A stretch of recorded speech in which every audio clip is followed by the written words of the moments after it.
Hello friends, survey లోపల మనకి chapter number 11 సేవల రంగం అని చెప్పేసి ఉంది. వన్ ఆఫ్ ది ఫేమస్ ఒక ప్రశ్న తప్పనిసరిగా మనం ఎక్స్పెక్ట్ చేయవచ్చు. సో మనం క్లాసు బోర్డు మీద ఎక్స్పెక్ట్ చేయలేదు. ఆ స్క్రీన్ రాసే పెన్ను ఏదైతే ఉందో మా పిల్లలు గోడకు రాసిండ్రు, దాంతో కథం హోగయ పెన్ను. సో కాబట్టి ఈ ఒక క్లాస్ మనం దీని మీద బోర్డు మీద ట్రై చేద్దాం. సో ఇంకో పెన్ను అయితే వస్తుంది ఈరోజు సాయంత్రం కల్లా. సో ఫస్ట్ చూస్తే సేవల రంగం చూస్తే ఒక ప్రశ్న వస్తుందండి ఈ గ్రూప్ 2 లోపల కంపల్సరీ.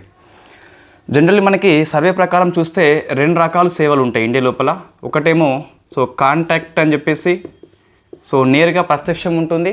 సెకండ్ది నాన్ కాంటాక్ట్ అని చెప్పేసి మరొక రకమైన సేవలు ఉంటున్నాయి. ఇట్లా మనకి జనరల్గా ఈ డివిజన్ లేదు మనకి సిలబస్లో, బట్ సర్వేలో ఉన్నది కాబట్టి ఈ క్రింది వాటిలో కాంటాక్ట్ సేవలు అని చెప్పేసి ఏంటని చెప్పేసి రావచ్చు.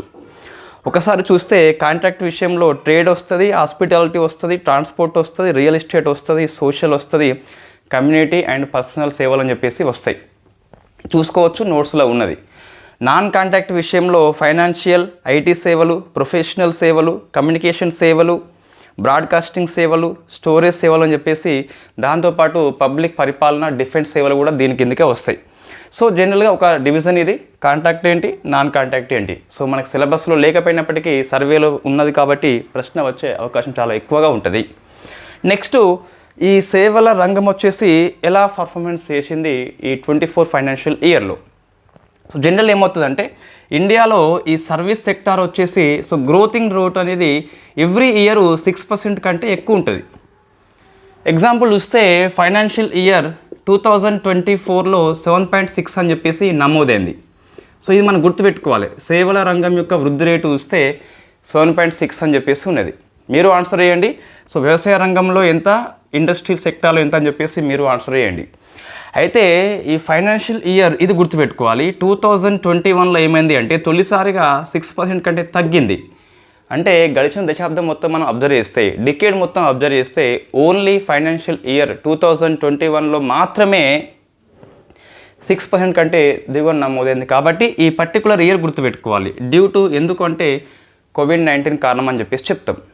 ప్రశ్న ఎలా వస్తుందంటే జనరల్గా మన ఇండియా లోపల సేవల రంగం యొక్క వృద్ధి రేటు 6% కంటే ఎక్కువ ఉంటుంది, బట్ ఒక ఇయర్లో లేదు, అది 21 అని చెప్పేసి గుర్తుపెట్టుకోవాలి. కారణం ఏంటి అంటే కోవిడ్-19 కారణంగా సేవలు మనకి అవి తక్కువ ఉన్నాయి కాబట్టి వృద్ధి రేటు తక్కువ నమోదైంది. ఇది ఫస్ట్ది very very important point. Next మన సేవల ఎగుమతులు చూసినట్లయితే ఎక్స్పోర్ట్స్ చూస్తే ఇట ప్రపంచ ఎగుమతుల లోపల 4.4 అని చెప్పేసి మనం డిస్కస్ చేసినాం. ఇది 22nd ఇయర్ డాటా అండి. మనకి ఇంతకుముందు ఫారెన్ ట్రేడ్ అని చెప్పేసి మనం క్లాస్ చేసినాం బోర్డు మీదే. దానికి బోర్డు అవసరము, దీనికి బోర్డు అవసరం లేదు, బట్ ఇక్కడ కొన్ని కారణాలలో మనం ఉపయోగిస్తున్నాం. కానీ ఇక్కడ బోర్డు మన డిమాండ్ లేదు ఈ క్లాస్కి జనరల్గా.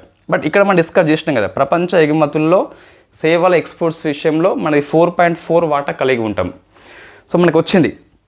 నెక్స్ట్ టోటల్ జీవీఏ విషయంలో ఫైనాన్షియల్ ఇయర్ 24లో ఈ సర్వీస్ సెక్టర్ యొక్క వాటా ఎంత అని చెప్పేసి చూస్తే మనకి 54.7. మనం ఇది నేషనల్ ఇన్కమ్ అని చెప్పేసి ఒక కరెంట్ అఫైర్స్ అప్డేట్ ఎకనామీ లోపల మనం డిస్కస్ చేసినాం వాస్తవంగా.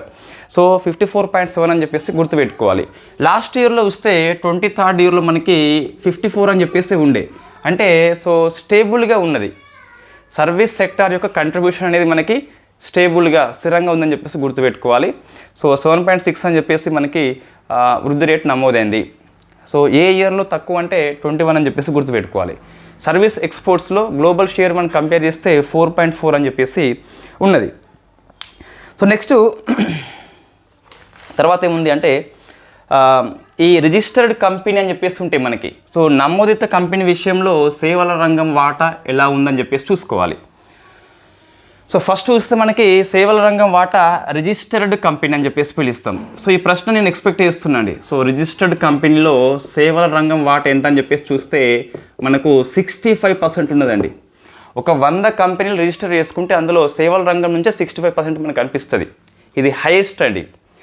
ఫస్ట్ గుర్తుపెట్టుకోవాలి, రిజిస్టర్డ్ కంపెనీలో సేవల రంగం వాటా అని చెప్పేసి ఎక్కువ ఉంది. ఆల్మోస్ట్ 65 అని చెప్పేసి ఉన్నది. ఈ సర్వీస్ సెక్టార్లో మరి సబ్ సెక్టార్ ఏంటి అంటే ఫస్ట్ వస్తుంది కంప్యూటర్ సర్వీస్ అండి.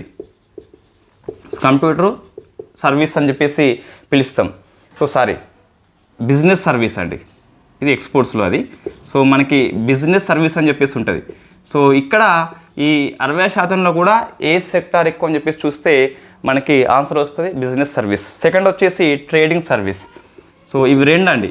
ఈ రెండు విషయంలో మనకు ఎక్కువ కంపెనీలు రిజిస్టర్డ్ అవుతున్నాయి. ఈ వ్యవసాయ పారిశ్రామిక సేవా రంగాలు చూస్తే సేవల రంగం వాటా ఎక్కువ ఉంది 65%. ఆ సేవల రంగం లోపల ఉపరంగాలు చూస్తే మనకి so business services and trading అని చెప్పేసి రెండు కంపల్సరీ గుర్తుపెట్టుకోవాలి. సో మూడవది మనకి కమ్యూనిటీ మరియు పర్సనల్ సేవలు అని చెప్పేస్తున్నది. మూడవది కమ్యూనిటీ మరియు personal services. So community and personal సేవలు అని చెప్పేసి 3 వరుసగా గుర్తుపెట్టుకోవాలి.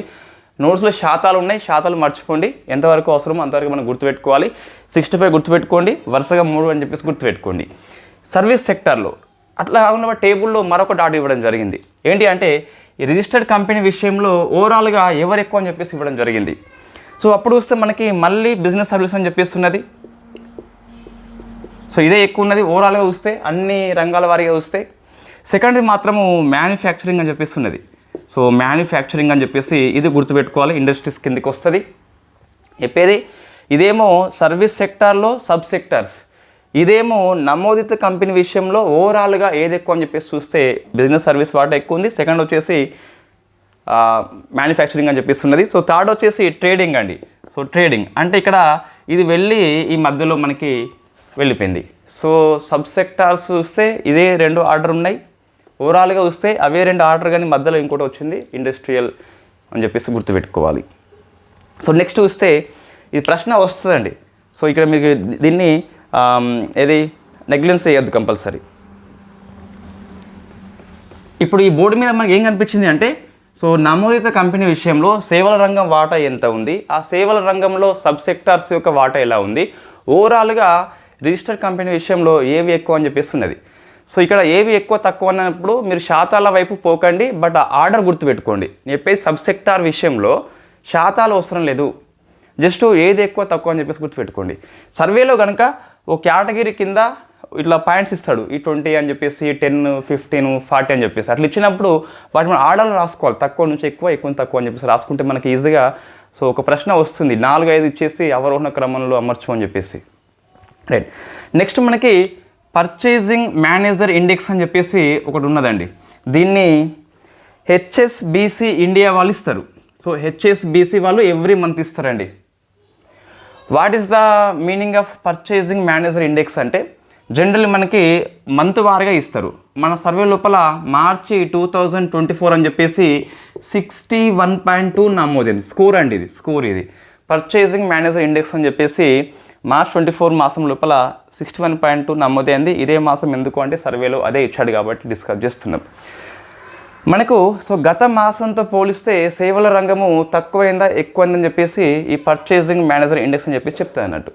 జనరల్లీ 50కి స్కోర్ తీసుకుంటారు, 50 ఒక లైన్ పెట్టుకుంటారు టార్గెట్. 50కి తక్కువ స్కోర్ నమోదైతే గిట్ట గత మాసంతో పోలిస్తే ఈ మాసంలో సర్వీస్ సెక్టార్ డీల పడింది. 50కి ఎక్కువ స్కోర్ ఇటు నమోదైతే గత మాసంతో పోలిస్తే ఈ మాసంలో సేవల రంగము పురోగతి అని చెప్పేసి పిలుస్తాం. 61.2 వచ్చింది కాబట్టి సో మార్చి లోపల పురోగతి అని చెప్పేసి గుర్తుపెట్టుకోవాలి. సో పర్చేజింగ్ మేనేజర్ ఇండెక్స్ వచ్చేసి సేవల రంగం యొక్క నెలవారీగా మనకి రిపోర్ట్ అది. సో హెచ్ఎస్బిసి అని చెప్పి సంస్థ ఇస్తుంది. Next trade in service sector అండి. అంటే సర్వీస్ సెక్టార్లో మనకి వాణిజ్యం వచ్చేసి ఎలా ఉంది అంటే ఎక్స్పోర్ట్స్ వచ్చేసి ఎలా ఉన్నాయని చెప్పేసి మనకి చెప్తుంది అది. సో ఫస్ట్ చూస్తే మనకు జనరల్గా సర్వీస్ ఎక్స్పోర్ట్స్ పెరిగినాయి మనకు, ఇది తెలుసు మీకు ఆల్రెడీ. $325 బిలియన్ ఉండే 341 ఇంత మొత్తం మీద అయింది లాస్ట్ ఇయర్లో చూస్తే. రైట్. అయితే ఇక్కడ మనం ఏం గుర్తుపెట్టుకోవాలి అంటే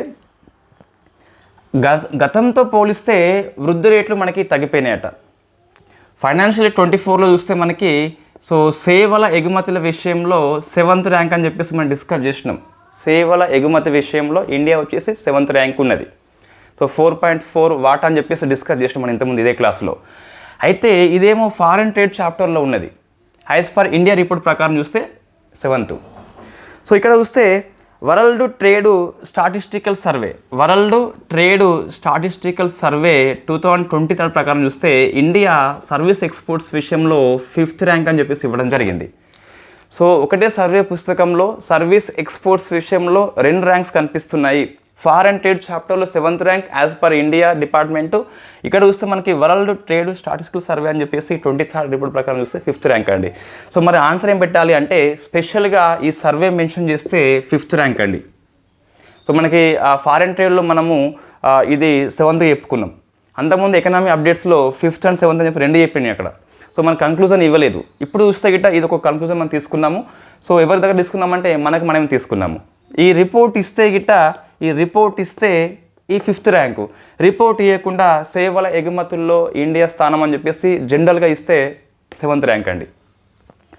సో ఇంకా వాడేమి ఇచ్చిందంటే ఫస్ట్ ర్యాంక్ వచ్చేసి EU, సెకండ్ ర్యాంక్ వచ్చేసి US, థర్డ్ వచ్చేసి UK, 4th వచ్చేసి చైనా అండి.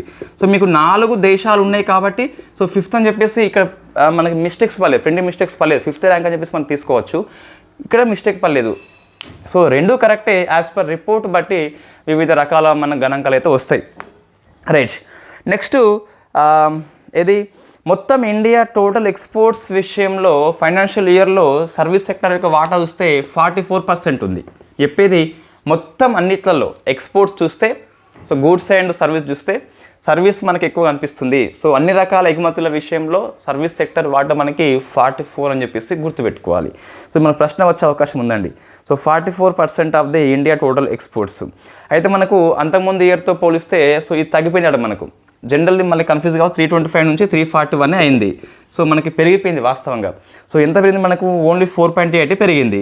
సో అంతకుముందు ఇయర్లో మనకి 2010 అని చెప్పేసి పెరిగేది. ఎందుకు మనకి సర్వీస్ ఎక్స్పోర్ట్స్ విషయంలో ఇట్లా వృద్ధి రేటు తగ్గిపోయింది అంటే జనరల్గా అంతకుముందు మనకి ఓవరాల్ చూస్తే పెరిగింది, కానీ అంతకుముందు ఇయర్తో కంపేర్ చేస్తే ఎక్కువ పెరగలేదట ఈ ఇయర్లో. సో కారణం ఏంటంటే మనకి గ్లోబల్ లెవెల్లో so weakness of the trade ఉందట. వాణిజ్య పరంగా మనం బలహీనంగా ఉన్నామట ఈ due to geo politics, Russia versus Ukraine కారణంగా. దాని కారణంగా మనకి సో 4.8కి తగ్గిపోయింది. అంతకుముందు చూస్తే మనకి 27.8 అని చెప్పేసి ఉండే. ఇది ఏ ఇయర్లో అని చెప్పేసి వాడు ఇయ్యలే, కానీ సో ఇక్కడ నుంచి ఇంత తగ్గిపోయిందట. 325 నుంచి 341కి పెరిగింది సర్వీస్ ఎక్స్పోర్ట్స్ మనకి ఫైనాన్షియల్ ఇయర్లో. పెరిగినాయి కానీ ఎక్కువ పెరగలేదు మనకు, అంతకుముందు ఇయర్తో పోలిస్తే తగ్గిపోయినాయి. రైట్, సో నెక్స్ట్ చూస్తే ఈ సర్వీస్ ఎక్స్పోర్ట్స్ విషయంలో ఏవి ఎక్కువ ఉన్నాయండి మనం డిస్కస్ చేసినాం. కంప్యూటర్ సేవలు అని చెప్పేసి ఆల్మోస్ట్ సో 48% అని చెప్పేసి ఉంటుంది. సో సర్వీస్ ఎక్స్పోర్ట్స్ విషయంలో ఏవి ఎక్కువ ఉన్నాయంటే కంప్యూటర్ సేవలు అని చెప్పేసి ఆల్మోస్ట్ సగం పైగా అవి మనకు కనిపిస్తున్నాయి. సగం పైగా ఏం కాదు, సగం అని చెప్పేసి గుర్తుపెట్టుకోవాలి. సో సర్వీస్ ఎక్స్పోర్ట్స్ విషయంలో గ్లోబల్ ర్యాంక్ ఎంత, మొత్తం ఎక్స్పోర్ట్స్ విషయంలో సర్వీస్ సెక్టర్ యొక్క వాటా ఎంత, గ్లోబల్ ఎక్స్పోర్ట్స్లో సర్వీస్ సెక్టర్ యొక్క వాటా ఎంత, తర్వాత చూస్తే సర్వీస్ సెక్టార్లోనే ఏ సబ్ సెక్టర్ ఎక్కువ అని చెప్పేసి గుర్తుపెట్టుకోవాలి. సో 4.4 గ్లోబల్ షేర్ ఉన్నది, 44% టోటల్ ఎక్స్పోర్ట్స్లో షేర్ ఉన్నది ఇండియా లోపల, 7.6 అని చెప్పేసి సర్వీస్ సెక్టర్ మనకి గ్రోత్ అయిపోయింది. తర్వాత చూస్తే ఇంకేమున్నది, ఈ సర్వీస్ సబ్ సెక్టార్ లోపల కంప్యూటర్ సేవలు అని చెప్పేసి ఎక్కువ వాటా కలిగి ఉంటుంది, ఆల్మోస్ట్ 48 అని చెప్పేసి మనం తీసుకోవచ్చు. నెక్స్ట్ అండి, సో ఈ సర్వీస్ సెక్టార్కి ఫైనాన్షియల్ యొక్క సోర్స్ ఏంటి, డబ్బులు ఎలా వస్తున్నాయని చెప్పేసి చూస్తే వాళ్ళు మన పుస్తకంలో ఇంటర్నల్ ఉన్నది అండ్ ఎక్స్టర్నల్ కూడా ఉన్నది. సో నేను దీన్ని స్కిప్ చేసిన అండి. ఇక్కడ మరీ ఓవర్ డాటా ఉన్నది. సో బ్యాంకులు అన్ని ఇచ్చినాయని చెప్పేసి వీళ్ళు ఇన్ని ఇచ్చారని చెప్పేసి. సో ఇది మనకి ఎగ్జామ్ దృష్టి అంతగా అవసరం లేదని చెప్పేసి నేను భావించి స్కిప్ చేసిన. సో మీకు కావాలంటే నేను ఆల్రెడీ ఒరిజినల్ డాక్యుమెంట్ పెట్టేసిన గ్రూప్ లోపల. ఒకరోజు ముందు నేను ఒరిజినల్ డాక్యుమెంట్ పెడుతున్నా, ఆ రోజు క్లాస్ సాయంత్రం చెప్తున్నా కాబట్టి పొద్దుగాల నోట్స్ పెట్టేస్తున్నా. సో ఇది మీకు చాలా ఈజీగా ఉంటుంది. నోట్స్ ముందు చదివి క్లాస్ కూడా వినొచ్చు. ఈ నోట్స్ అయితే మీకు మొన్న ఎప్పుడో పెట్టేసిన. రైట్, ఇది నేను డిస్కస్ చేసిన, ఇది అంతగా అవసరం లేదని చెప్పేసి భావించిన మనం. సో ఇది చూస్తే ఎక్కువ మనకి సో ఎక్స్టర్నల్ కమర్షియల్ బారోయింగ్ నుంచే వస్తున్నాయి. సో సుమారుగా ఇంత మనకి వాటా అని చెప్పేసి చూస్తే వాళ్ళు వాటా లాంటిది ఏమీ ఇవ్వలేదా, ఇచ్చారు. సో 53% అండి సుమారుగా చూస్తే మనకి. మొత్తం అంటే విదేశీ రంగం నుంచి ఈ సేవల రంగానికి మనకి లోన్స్ వస్తాయి కదా, సో ఫైనాన్షియల్ సోర్స్ వస్తుంది కదా, అందులో ఈసీబీ లోన్సే మనకి 53 అని చెప్పేస్తుంది. మనం డిస్కస్ చేసిన వాస్తవంగా బ్యాలెన్స్ ఆఫ్ పేమెంట్ అని చెప్పేసి ఫారెన్ ట్రేడ్ చాప్టర్లో 2 రకాలు ఉంటుంది మనకు. సో కరెంట్ అకౌంట్ అని చెప్పేసి, క్యాపిటల్ అకౌంట్ అని చెప్పేసి పిలుస్తాం. ఇది విజిబుల్ ఉంటుంది, నాన్ విజిబుల్ అని చెప్పేసి ఉంటుంది. ఇక్కడ మనకు ఒక దగ్గర మీకు కనిపిస్తుంది, ఏది డెప్ట్ అని చెప్పేసి కనిపిస్తుంది. డెప్ట్ మనకు రెండు రకాలు ఉంటుంది. ఒకటేమో సావరిన్ డెప్ట్ అని చెప్పేసి, సెకండ్ది ఈసీబీ అని చెప్పేసి ఉంటుంది. సావరిన్ డెప్ట్ మీన్స్ మనకి ప్రభుత్వమే లోన్ తీసుకుంటుంది. ఇది బైలాటరల్ అని చెప్పేసి పిలుస్తాం, మల్టీలాటరల్ అని చెప్పేసి పిలుస్తాం. బైలాటరల్ మీన్స్ రెండు దేశాల మధ్య ఒప్పందం అని చెప్పేసి, అమెరికా ఇండియా, చైనా ఇండియా అని చెప్పేసి అట్లా ఉంటుంది. మల్టీలాటరల్ మీన్స్ ఈ వరల్డ్ బ్యాంక్ లాంటి, ఐఎంఎఫ్ లాంటి, ఏడీబీ లాంటి అట్లాంటివి మనకి ఇస్తాయి అన్నట్టు. సో ఈసీబీ మీన్స్ మనకి జనరల్గా సో నాన్ గవర్నమెంట్ డెప్ట్ అని చెప్పేసి పిలుస్తాం. సో అదే మనకి ఎక్కువ ఉంది ఈ సేవల రంగం లోపల. 53 ఇన్ఫాక్ట్ సేవల రంగం లోపల మనకి ప్రైవేట్ రంగం వాటిని ఎక్కువ ఉంటుంది కాబట్టి ఈసీబీ లోన్స్ మనకి ఎక్కువ కనిపిస్తున్నాయి. రైట్, నెక్స్ట్ ఒక ర్యాంక్ ఉంది మనకి, వరల్డ్ ఇన్వెస్ట్మెంట్ రిపోర్టు 24 ప్రకారం చూస్తే గిట్ట ఈ గ్రీన్ ఫీల్డ్ ప్రాజెక్ట్ విషయంలో 4th ర్యాంక్ ఉన్నది. సో గ్రీన్ ఫీల్డ్ అంటే ఏంటి మనకి తెలుసు ఆల్రెడీ. బ్రౌన్ ఫీల్డ్ ఉంటుంది, గ్రీన్ ఫీల్డ్ ఉంటుంది. బ్రౌన్ ఫీల్డ్ అంటే శంకుస్థాపన చేసిన దాని మీద బిల్డింగ్ కట్టడం. గ్రీన్ ఫీల్డ్ అంటే మనమే శంకుస్థాపన చేయడము. ఎటువంటి డెవలప్మెంట్ యాక్టివిటీ లేని ప్లేస్లో వెళ్ళి మన ప్రాజెక్టు స్థాపిస్తే గిట్ట గ్రీన్ ఫీల్డ్ కిందకి వస్తుంది. అది 4th ర్యాంక్ అండి అది. సో 4th ర్యాంక్ అని చెప్పేసి పిలుస్తాం. సో మనకి ఈజీగా మనకు గుర్తుంటుందండి. సో గ్రీన్ ఫీల్డ్ మనకి అంటే సో 4 కాలాల పాటు అని చెప్పేసి మనకు సామెత ఉంటుంది. సో 4 కాలాల పాటు చల్లగా ఉండాలంటే గ్రీన్ ఫీల్డ్ ప్రాజెక్టు మనం శంకుస్థాపన చేయాలి జనరల్గా. అట్లా మనం గుర్తుపెట్టుకోవచ్చు. Next international project finance deals అని చెప్పేస్తున్నది. ఇంటర్నేషనల్ ఫైనాన్స్ ప్రాజెక్ట్ డీల్స్ అని చెప్పేసి అందులో 2nd ర్యాంక్ అని చెప్పేస్తున్నది. సో అంటే అంతర్జాతీయ ఆర్థిక ఒప్పందాల విషయంలో 2nd ర్యాంక్ కలిగి ఉన్నదని చెప్పేసి. సో మనకి అంటే ఎక్స్టర్నల్ బారోయింగ్ యొక్క ఇంపార్టెన్స్ని ఈ సర్వే మనకు చెప్తుంది. 2nd ర్యాంక్ ఏంటి అంటే అంతర్జాతీయ ఆర్థిక ఒప్పందాల విషయంలో 2nd ర్యాంక్ ఉన్నట్లయితే గ్రీన్ ఫీల్డ్ విషయంలో 4th ర్యాంక్ కాబట్టి సో మంచిగా ఉందని చెప్పేసి మనం చెప్పొచ్చు. అంటే ఫారెన్ ట్రేడర్స్ మన దేశం పట్ల ఆసక్తి చూపిస్తున్నారని చెప్పేసి చెప్పవచ్చు అన్నట్టు. ఈ ర్యాంకులు చూస్తే మనకు అదే విషయము అర్థమవుతుంది. అయితే ఫైనాన్షియల్ ఇయర్ 24 లోపల ఎఫ్డిఐ ఈక్విటీ ఇన్ఫ్లో అని చెప్పేసి సర్వీస్ సెక్టర్ మనకి తగ్గిపోయిందండి. ఎంత అంటే 14.99 అని చెప్పేసి ఉన్నది. సో తగ్గిపోయింది. డ్యూ టు ఎందుకు కారణం తగ్గిపోయింది అంటే మనకి ఎఫ్డిఐ ఎక్కువ రాలేదు లాస్ట్ ఇయర్. మనం డిస్కస్ చేసిన వాళ్ళు కొంచెం తగ్గింది, స్లైట్లీ డిక్లైన్డ్. ఎందుకోసం అంటే సో ఒక కారణం చూస్తే మనకి ప్రపంచవ్యాప్తంగా చూస్తే ఇన్ఫ్లేషన్ చాలా హైలో ఉంది. సో ఇన్ఫ్లేషన్ హైలో ఉన్నప్పుడు సెంట్రల్ బ్యాంకులు అని చెప్పేసి ఉంటాయి మన దగ్గర, ఆర్బీఐ ఇంకా దగ్గర వేరే బ్యాంకులు అని చెప్పేసి ఉంటాయి వేరే కంట్రీస్. వాళ్ళు ఆ కంట్రోల్ కోసం అని చెప్పేసి ఏం చేస్తారంటే రెపో రేట్స్ ఇంట్రెస్ట్ రేట్స్ హైకి చేస్తారు, పెంచేస్తే వీనికి ఎక్కువ ఇంట్రెస్ట్ కాబట్టి వీళ్ళు లోన్ లేకుండా మన ఇండియా లోపల ఇన్వెస్ట్మెంట్ చేయడు. దాని కారణంగా ఎఫ్డిఐ ఈక్విటీ ఇన్ఫ్లో తగ్గిపోయింది. ఈక్విటీ ఇన్ఫ్లో అంటే ఏం లేదు, ఒకసారి మనం పెట్టుబడి పెడితే ఎక్కువ రోజుల పాటు ఉంటుంది అది. సో అదే రోజు పెట్టి ఆ రోజు తీయకుండా ఎక్కువ రోజుల పాటు ఉంటుంది, అదే ఈక్విటీ అని చెప్పేసి పిలుస్తాం. స్టాక్ మార్కెట్లో 2 టైప్స్ ఉంటాయి మనకి మార్కెట్లో, అందులో ఒకటి ఈక్విటీ అని చెప్పేసి పిలుస్తాం. సరే, ఇప్పుడు ఏంటి అంటే మొత్తం మీద తగ్గిపోయిందండి, అది ఒక కారణము. 2nd కారణం ఏంటి అంటే జియో పాలిటిక్స్. సో ఇది చాలా వాటికి ఆన్సర్ ఉంటుందండి. సో మీకు ఇవే ఆన్సర్స్ గుర్తుపెట్టుకోవాలి. ఒకటేమో హై ఇంట్రెస్ట్ రేట్ ఒకటి ప్రపంచవ్యాప్తంగా గ్లోబల్లీ. 2nd వచ్చేసి geo politics, Russia versus Ukraine కావచ్చు, ఇజ్రాయెల్ వర్సెస్ పాలస్తీనా కావచ్చు. ఇంకోటి ఇజ్రాయెల్ వర్సెస్ లెబనాన్ మనకి యుద్ధం ముగిసిపోయింది మొన్న. అమెరికా సో ఇక్కడ యుఎన్ఓ అని చెప్పేసి తీర్మానం ఆమోదించింది కాబట్టి శాంతి ఒప్పందం కుదిరిపోయింది. నవంబర్ మాసంలో మనం డిస్కస్ చేసి ఉన్నాం కరెంట్ అఫైర్స్ లోపల. సో ఇది జియో పాలిటిక్స్ 2nd కారణం అండి. ఇంకో కారణం ఏంటి అంటే మనకి so increasing so rising protectionism అని చెప్పేసి పిలుస్తాం. ప్రొటెక్షనిజం అంటే రక్షణవాదం పెరిగిపోతుంది దేశాల లోపల. సో డొమెస్టిక్ వ్యాపారాన్ని ఎక్కువ చేయాలని చెప్పేసి బయట వాళ్ళని అలో చేస్తలేరు. దీని కారణంగా ఎఫ్డిఐ ఈక్విటీ ఇన్ఫ్లో సర్వీస్ సెక్టర్లో తగ్గిపోయింది. ఫర్ ఎగ్జాంపుల్ మనకి ట్రంప్ వచ్చింది ఇంతకుముందు, ఇప్పుడు వస్తున్నాడు ట్రంప్, జనవరిలో మనకి అధ్యక్షుడిగా మారిపోతున్నాడు. ఆయన అమెరికా ఫర్ అమెరికన్స్ కోసం అని చెప్పేసి ఒక పాలసీ ఉన్నది. అటువంటి మనం అవలంబిస్తే గిట్ట సో వీళ్ళు బయట దేశాలకు వెళ్ళిపోరు, అందుకే మనకి తగ్గిపోతుందని చెప్పేసి చెప్పొచ్చు. సో 3 కారణాలు అంటే మనకు high interest rates, geopolitics, rising protectionism అని చెప్పేసి పిలుస్తాం. రైట్, నెక్స్ట్ అండి సో సర్వీస్ సెక్టార్లో సబ్ సెక్టార్ వైజు పర్ఫార్మెన్స్ ఎలా ఉంది అంటే రైల్వేలు ఎలా ఉంది అని చెప్పేసి అట్లా వస్తాయి మనకు. అయితే ఇక్కడ ఈ చాప్టర్ మనకి ఏదైతే ఉన్నదో సెక్టార్ వైజ్ పర్ఫార్మెన్స్ కదా, ఈ రోడ్ వేస్ కానీ వాటర్ వేస్ రైల్వేస్ మనకి నెక్స్ట్ చాప్టర్లో ఎక్కువ వస్తాయి. ఇన్ఫ్రా వెరీ ఫేమస్ మనకు. ఈ చాప్టర్ అయిపోతే సో 12th వచ్చేసి ఇన్ఫ్రాస్ట్రక్చర్. ఇది వెరీ వెరీ బిగ్గెస్ట్ చాప్టర్ మనకి ఫారెన్ ట్రేడ్ తర్వాత. సెకండ్ వచ్చేసి లాస్ట్ది క్లైమేట్ చేంజ్ అండి. ఇవి రెండు అయిపోతే మనకు సో డాటా అని చెప్పేసి ఉంటుంది. లాస్ట్లో టేబుల్స్ ఉన్నాయి, మొత్తం 30 పైగా టేబుల్స్ ఉన్నాయి. ఆ డాటా మనం ఎక్స్ప్లెయిన్ చేస్తే సో కంప్లీట్గా సర్వే అయిపోతుంది. సో ఇంకోటి చాప్టర్ నెంబర్ 5 అని చెప్పేసి పెండింగ్ ఉంది, అది నోట్స్ ఇస్తాం, చదువుకోండి, ఒక పేజీలో వస్తుంది అంతే. రైట్. సో రోడ్ వేస్ చూస్తే మనకి ఈ ప్లాజా దగ్గర మనము టోల్ ప్లాజా ఉంటుంది కదా, సో మనకు వెయిటింగ్ టైం తగ్గిపోయిందండి. 2014 లోపల 734 సెకండ్స్ ఉండే, ఇప్పుడు చూస్తే 47 సెకండ్స్ అని చెప్పేసి వచ్చినాయి. సో 47 వచ్చినాయండి. అంటే సో సెకండ్స్ తగ్గిపోయింది మనకి, అదొక డెవలప్మెంట్ మనకి. నెక్స్ట్ చూస్తే ఇట ఈ ministry of road transport highway అని చెప్పేసి నేషనల్ హైవే లోపల రోడ్డు సేఫ్టీ స్టాండర్డ్స్ పెంచాలని చెప్పేసి ఒక 4E స్ట్రాటజీ ఫాలో అవుతుంది. సో 4E స్ట్రాటజీ ఫాలో అవుతుంది. సో 4E స్ట్రాటజీ ఫాలో అవుతుంది. సో 4E ఏంటి అంటే, సో హై ఎప్పుడు నీళ్ళకు 4E స్ట్రాటజీ అని చెప్పేసి ఫాలో అవుతుంది. హై చెప్పు. ఓకే పో, డిస్టర్బ్ చేయద్దు పో. సో 4E స్టార్టర్స్ అని చెప్పేసి ఉన్నది. సో 4E గుర్తుపెట్టుకోవాలి. మొన్న మన గ్రూప్ 3లో ప్రశ్న వచ్చింది, ఏది ఈ 3C ఏంటని చెప్పేసి ప్రశ్న వచ్చింది. సో అట్లనే 4E అని చెప్పేసి వస్తుంది. సో ఏంటి అంటే రోడ్డు సేఫ్టీ కోసం అని చెప్పేసి 4E స్ట్రాటజీ ఫాలో అవుతుంది. ఇంజనీరింగ్ ఒకటి, ఎన్ఫోర్స్మెంట్ ఒకటి, ఎమర్జెన్సీ కేర్ ఒకటి, అండ్ ఫైనల్లీ మనకు వచ్చేది ఎడ్యుకేషన్ అని చెప్పేసి పిలుస్తాం. సో ఎడ్యుకేషన్ ఈ 4 గుర్తుపెట్టుకోవాలి కంపల్సరీ. సో 4E అని చెప్పేసి ఈ సేఫ్టీ దానికోసం అని చెప్పేసి ministry of road transport highway అని చెప్పేసి ఫాలో అవుతుంది.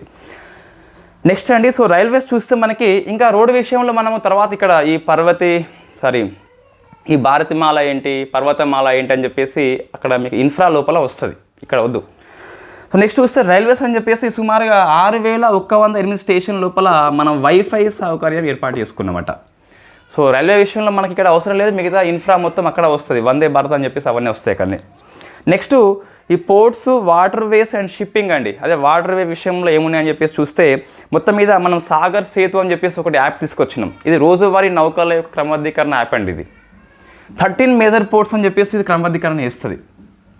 సో 13th మేజర్ పోర్ట్ పేరు ఏంటి, ఇది మీరు ఆన్సర్ చేయండి. 13th మేజర్ పోర్ట్ ఏంటి, మొన్న క్యాబినెట్ ఆమోదించింది. Very very famous question, geography లోపల వస్తుంది.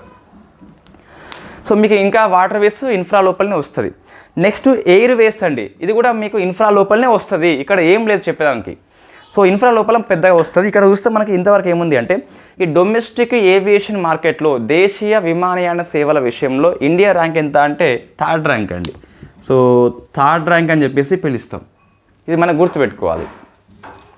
Next greenfield airports last year మనం మొత్తం 21 ఆమోదించినాం అండి. సో గ్రీన్ఫీల్డ్ ఎయిర్పోర్ట్ అని చెప్పేసి మనము 21 అయితే ఆమోదించినాం. సో నెక్స్ట్ వాడు ఒక 5 రకాలు ఇచ్చినాయండి. ఏంటి అంటే ఈ ఫ్లయింగ్ ట్రైనింగ్ సంస్థలు అని చెప్పేసి ఉంటాయి, వీళ్ళకి పైలట్స్ వాళ్ళకి ట్రైనింగ్ ఇస్తారు అన్నట్టు. ఈ ఫ్లయింగ్ ట్రైనింగ్ సంస్థలు వచ్చేసి 5 ఎయిర్పోర్ట్స్ ఉన్నాయి మనకి. ఫస్ట్ ఫేజ్లో, సెకండ్ ఫేజ్లో మరొక 5 ఎయిర్పోర్ట్స్ ఉన్నాయి, అక్కడ ట్రైనింగ్ ఇస్తారు అన్నట్టు. సో వాటి పేర్లు నోట్స్లో ఉన్నాయండి, మీరు చదువుకోండి, నోట్స్ పెట్టేసిన ఆల్రెడీ. జస్ట్ ఎయిర్పోర్ట్స్ పేరే ఉంటాయండి, ఇక్కడ మన స్కిప్ చేసిన అని చెప్పేసి మీరు అనద్దు. ఎందుకోసం అంటే ఏమున్నాయి, సో ఫ్లయింగ్ ట్రైనింగ్ సంస్థలు అని చెప్పేసి ఫస్ట్ ఫేజ్లో ఒక 5 ఉన్నాయి, ఇంకొక ఫేజ్లో ఒక 5 ఉన్నాయి. సో 5 మనం గుర్తుపెట్టుకోవాలంటే కొద్ది వరకు అవసరం ఉంటుంది. రైట్. నెక్స్ట్ ఐటీ సేవలు అండి. సో ఐటీ సేవల రంగం ఎలా ఉందని చెప్పి చూస్తే మొత్తము జీవీఏ విషయంలో ఫైనాన్షియల్ ఇయర్ 24 ఇయర్ వాడు. సో 5.9 అని చెప్పేసి ఉన్నది మొత్తం జీవీఏ విషయంలో. 23rd ఫైనాన్షియల్ ఇయర్లో ఐటీ యొక్క కంట్రిబ్యూషన్ చూస్తే 5.9 అండి. ఇది మనం కొద్ది వరకు గుర్తుపెట్టుకోవాలి. రైట్. నెక్స్ట్ కొన్ని స్కీమ్స్ అని చెప్పేసి ఉన్నాయి ఇక్కడ. అందులో ప్రధానమంత్రి కౌశల్ వికాస్ యోజన అని చెప్పేసి ఇది 4.0 స్కీమ్ లోపల దేని మీద ఫోకస్ చేస్తుంది, కౌశల్ వికాస్ అని చెప్పేసి. ఈ స్కీము 4.0లో వేటి మీద ఫోకస్ చేస్తుందంటే ఇండస్ట్రీ 4.0 అని చెప్పేసి ఉంటుంది, దాని మీద ఫోకస్ చేస్తుంది. ఏఐ టెక్నాలజీ మీద ఫోకస్ చేస్తుంది, తర్వాత రోబోటిక్ టెక్నాలజీ మీద ఫోకస్ చేస్తుంది, తర్వాత డ్రోన్స్ శిక్షణ అండి. ఇవే మనం గుర్తుపెట్టుకోవాలి. ప్రధానమంత్రి కౌశల్ వికాస్ యోజన 4.0 దేని మీద ఫోకస్ చేస్తుందంటే industry 4.0, AI, robots and drones అని చెప్పేసి ఉన్నది. నెక్స్ట్ ఈ స్టార్ట్అప్ విషయంలో ఇండియా ర్యాంకింగ్ ఎంత అంటే మనం డిస్కస్ చేసినాము. యూఎస్ఏ, చైనా తర్వాత ఇండియా వచ్చేసి స్టార్ట్అప్ విషయంలో మనకి 3rd ర్యాంక్ అని చెప్పేసి గుర్తుపెట్టుకోవాలి. సో స్టార్ట్అప్ విషయంలో 3rd ర్యాంక్ అండి. ఈ స్టార్టప్ ఎకోసిస్టమ్ విషయంలో ఎక్కువ మనకి ఏమున్నాయంటే ఏఐ టెక్నాలజీ కంపెనీలే సుమారుగా 70% ఉన్నాయట. ఇది ఫస్ట్ ఎక్కువ ఉన్నటువంటి కంపెనీలు అండి స్టార్టప్ టెక్నాలజీ విషయంలో. సెకండ్ వచ్చేసి మనకి బిగ్ డాటా కంపెనీలు. సో బిగ్ డాటా ఫస్ట్ వచ్చేసి ఏఐ కంపెనీలు, సెకండ్ వచ్చేసి బిగ్ డాటా, థర్డ్ వచ్చేసి మనకి ఇంటర్నెట్ ఆఫ్ థింగ్స్ అని చెప్పేసి ఐఓటీ హార్డ్వేర్ ఉంటుంది. సో ఫోర్త్ వచ్చేసి ఏవి and so audio reality and virtual reality అని చెప్పేసి ఏఆర్ విఆర్ అని చెప్పేసి ఉన్నది. సో ఇవి 4 వరుసగా ఈ స్టార్టప్ ఎకోసిస్టమ్ లోపల ఎక్కువ వాటా అండి. ఏఐ టెక్నాలజీ ఫస్ట్ ఉంటే, సెకండ్ వచ్చేసి బిగ్ డాటా కంపెనీ, థర్డ్ వచ్చేసి ఐఓటీ ఇంటర్నెట్ ఆఫ్ థింగ్స్ అని చెప్పేసి పిలుస్తాం, ఫోర్త్ వచ్చేసి సో ఏఆర్ అండ్ విఆర్ అని చెప్పేసి ఉన్నది మనకు. సో అగ్మెంటెడ్ రియాలిటీ ఉన్ను వర్చువల్ రియాలిటీ అని చెప్పేసి పిలుస్తాం, వీడియో రియాలిటీ కాదు. సో అగ్మెంటెడ్ రియాలిటీ ఉన్ను వర్చువల్ రియాలిటీ అని చెప్పేసి ఏఆర్ విఆర్ అని చెప్పేసి మనకు ఇవి. ఇంకోటి ఫిఫ్త్ కూడా ఉన్నది మనకు, సో బ్లాక్ చైన్ టెక్నాలజీ అండి. సో ఇవి మనం ఈ 5 గుర్తుపెట్టుకోవాలి. స్టార్టప్ ఎకోసిస్టమ్ లోపల ఎక్కువ వాటా అని చెప్పేసి ఇవ్వడం జరిగింది మనకు. మనకు 2014 నుంచి అట మొత్తం మీద 21 యూనికార్న్స్ వచ్చినాయట. So what is the unicorn అని చెప్పేసి మీరు ఆన్సర్ చేయండి. సో ఏఐ విషయంలో ఫస్ట్ యూనికార్న్ ఏంటి, ఇది కూడా మీరు ఆన్సర్ చేయండి. One of the famous question economy లోపల. నెక్స్ట్ టూరిజం అండి. ఈ డబ్ల్యూఎఫ్ రిపోర్ట్ ఇస్తుంది టూరిజం అండ్ ట్రావెల్ ఇండెక్స్ అని చెప్పేసి. ఇండియా ర్యాంక్ వచ్చేసి లాస్ట్ ఇయర్ మనకి 39 అని చెప్పిస్తున్నది. ఈ ర్యాంక్ గణాంకాలు మనం గుర్తుపెట్టుకోవాలి. డబ్ల్యూఎఫ్ యొక్క travel and tourism development index 24 ప్రకారం చూస్తే, సో అంటే డాటా 23 మనకు. సో ర్యాంక్ వచ్చేసి ఇంత 39 అని చెప్పి గుర్తుపెట్టుకోవాలి. రైట్. నెక్స్ట్ కొన్ని అంటే టూరిజం విషయంలో కొన్ని కార్యక్రమాలు ఉన్నాయి మనకి. ఫస్ట్ వచ్చేసి ప్రసాద్ స్కీమ్ అని చెప్పిస్తున్నది. తీర్థయాత్ర ప్రాంతాల విషయంలో ఇన్ఫ్రా డెవలప్మెంట్ చేస్తాం మనం. నెక్స్ట్ వచ్చేసి స్వదేశీ దర్శన్ 2.0 అని చెప్పిస్తున్నది. ఇది మా సర్వే పుస్తకంలో వచ్చింది. There is 1.0 also. సో 1.0 ఏంటి అంటే థీమ్ ఆధారంగా పనిచేస్తుంది. సో మనకి బుద్ధ లేదా రాముడు అని చెప్పేసి కొన్ని సర్క్యూట్స్ ఉంటాయి 1.0 లోపల. అంటే రాముని ప్లేస్లో అన్నిటికీ తీసుకుపోతుంది. పుట్టింది, పెరిగింది, పెళ్లి చేసుకున్నది అవన్నీ కనిపిస్తుంది. సో అట్లనే మనకి 2.0 అంటే థీమ్ ఆధారంగా కాదు, సో గమ్యం ఆధారంగా పనిచేస్తుంది. సో మంచిర్యాల పోవాలంటే ఇంకెక్కడ ఆగలేదు, ఓన్లీ మంచిర్యాలకే పోతాం మనం.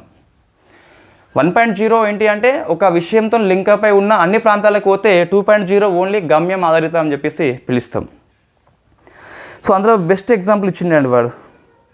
సో మొత్తం మీద ఇంతవరకు మనము 32 స్టేట్స్ అండ్ యూటీ లోపల ఈ 2.0 లోపల 55 ప్లేసులు గుర్తించమాట. సో 55 అని చెప్పేసి గుర్తుపెట్టుకోవాలి. ఇండియా అనేది ఎస్సీఓ కూటమి ఉందిగా, ఎస్సీఓ కూటమి యొక్క టూరిజం ఎక్స్పోర్ట్స్ వర్కింగ్ గ్రూప్కి ప్రెసిడెన్సీ వహిస్తుందట. ఎస్సీఓ కూటమి యొక్క ఈ టూరిజం ఏదైతే ఉన్నదో ఆ వర్కింగ్ గ్రూప్కి ప్రెసిడెన్సీ ఇండియా అని చెప్పేసి గుర్తుపెట్టుకోవాలి. నెక్స్ట్ కొన్ని పోర్టల్స్ ఉన్నాయి మనకి. ఒకటి నిధి అని చెప్పేసి ఉన్నది. సో నిధి ఏంటి అంటే సో మనము ఈ వేరే ప్లేస్కి వెళ్ళినప్పుడు మనము ఈ షెల్టర్ కోసం అని చెప్పేసి ఈ యాప్లో బుక్ చేసుకోవచ్చు. సో అకామిడేషన్ అని చెప్పేసి పిలుస్తాం కదా, సో దానికోసం అని చెప్పేసి నిధి పోర్టల్ పనిచేస్తుంది. ఆన్లైన్లో బుకింగ్ చేస్తాం, మేము వస్తున్నాము నువ్వు బుకింగ్ చేయమని చెప్పేసి రూమ్కి మనం చెప్పొచ్చు అన్నట్టు.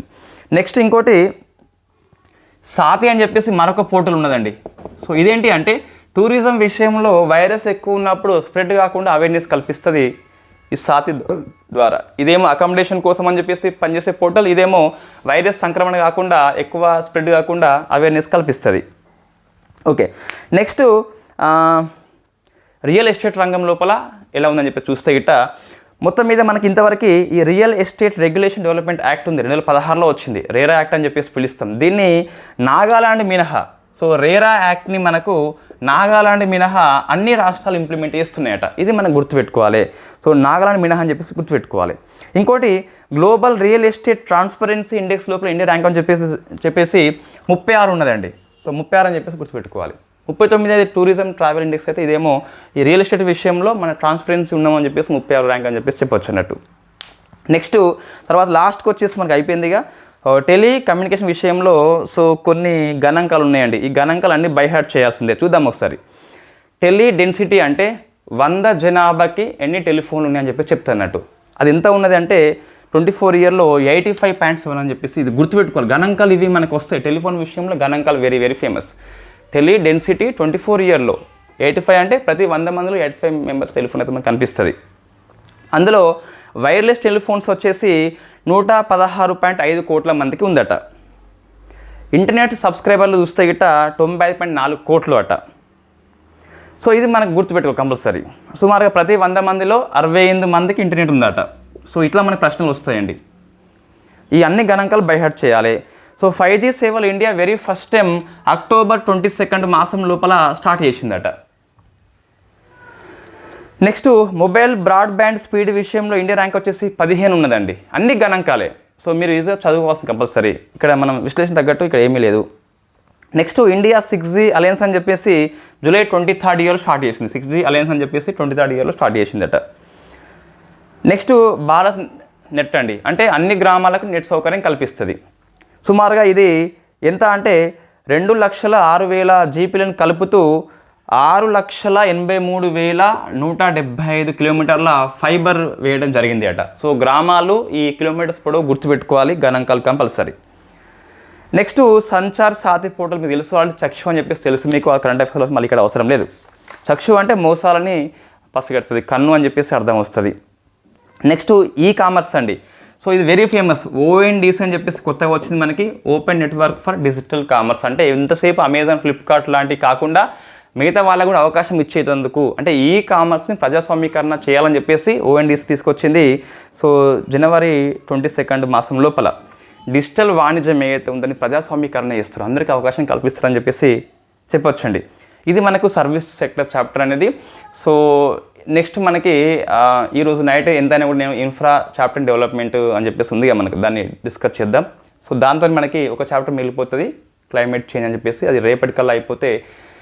సో నెక్స్ట్ మనకు ఇప్పుడు ఈ శనివారము, ఆదివారం, సోమవారం సో సమ్ ప్రైవేట్ అఫైర్స్ వల్ల నేను సో ఇక్కడ ఈ 3వ క్లాస్ మనం చేయలేకపోతాం.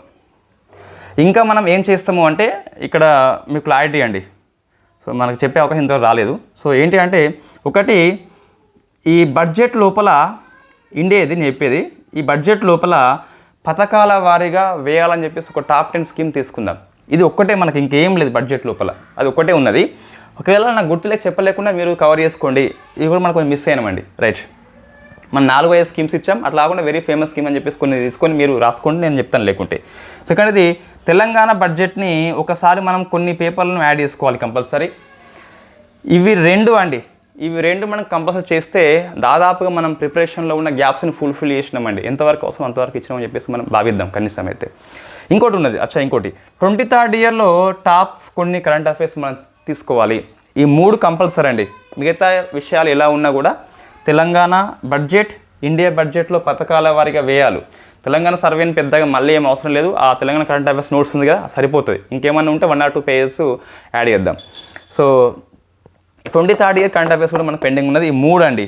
సోషియాలజీ విషయంలో మన టైం బట్టే అండి, అక్కడ దేర్ ఈజ్ నో నీడ్ అండి, కంపల్సరీ చెప్పాల్సిన అవసరం అక్కడ ఏం లేదు. మీకు చాలా బుక్స్ ఉన్నాయి, సో అక్కడ పుస్తకం సరిపోతుంది. ఇండియా మోడర్న్ ఇండియా హిస్టరీ ఏదైతే ఉందో సో అందులో మనకు 2 చాప్టర్స్ పెండింగ్ ఉన్నాయి. రైతు ఉద్యమాలను అండ్ గిరిజన ఉద్యమాలు అని చెప్పేసి 2 చాప్టర్ పెండింగ్ ఉన్నాయి. ఇది కూడా మనకు కొద్ది వరకు ట్రై చేద్దాం. So budget, Telangana budget, 23rd current affairs, ఈ 2 ఉద్యమాలు, ఈ 5 చెప్దాం. సొసైటీ వచ్చేసి టైం బట్టి చూద్దాం మనం. సో నాకు 3 రోజులు వెళ్ళిపోతుంది ప్రైవేట్ అఫైర్స్ కారణంగా. సో మీకు టైం తక్కువ ఉన్నది, లాస్ట్ టైంలో ఏదో చెప్పేసి మీ టైంని మనం కిల్ చేయొద్దు కాబట్టి సో ఇవి మనం తీసుకుంటున్నాము. చూద్దాం ఇంకేమైనా ఉంటాయి వీటి తర్వాత. సో APPS వాళ్ళకి కరెంట్ అఫైర్స్ మనకి చెప్పట్లేదు అండి. డిసెంబర్ 15 నుంచి మళ్ళీ మనం కంటిన్యూ చేద్దాం బోర్డు మీదనే.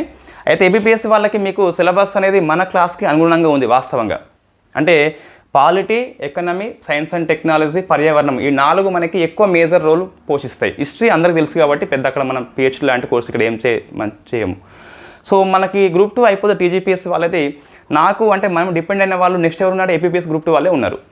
సో వాళ్ళ రెస్పాన్స్ బట్టి మనము పూర్తిగా current affairs daily TGPS APPS వాళ్ళకు చేస్తూనే వాళ్ళు ఫోకస్గా గ్రూప్ 2 మీ సిలబస్లో ఏవైతే మీకు గ్యాప్స్ ఉన్నాయో ఆ గ్యాప్స్ మీరు చెప్తే ఒకసారి వాటిని మనం ఫోకస్ చేద్దాం. So thank you very much.